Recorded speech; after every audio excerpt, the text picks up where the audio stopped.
Dansk Folkeparti har lavet en beregning, der viser, at hvis antallet af flygtninge, der kommer til Danmark, fortsætter, vil 33% af den danske befolkning i år 2040 være muslimer. Her på De Uaktuelle Nyheder, der har vi regnet lidt videre på tallene.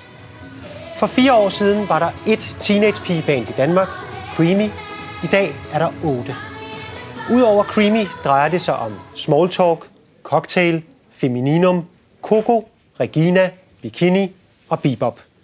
Der er altså tale om en meget voldsom stigning, og hvis den fortsætter som hidtil, vil 42% af alle danskere i år 2020 være medlem af et teenage-pigeband. Tallene viser, at fænomenet vil blive så stort, at det vil række langt ud over de 13-19-årige.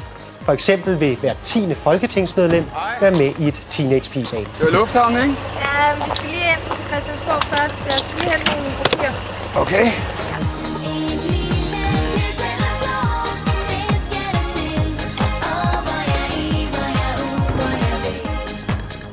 Koncentrationen vil være ekstra stor i byområder, og man frygter, at der vil opstå ghettoer på grund af teenagepigers lave indkomst og korte uddannelse. Hej. Hej.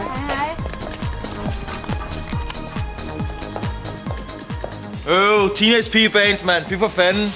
Det hedder det fandme ikke. Det hedder orkester med anden musikalsk baggrund. Har du forstået det? Det er diskrimination, du. Og så husk lige at tale pænt den anden gang. Racist, mand. Inden for det offentlige vil der være tale om helt op til 80%, og for eksempel vil 3 ud af 4 politibetjente være aktive medlemmer af et teenage-pigeband. Rastaman, kom udenfor, Rastaman. Kom udenfor, har du noget ganja til lovens lange arm? Jeg propper op af mit arm. Så følger du med!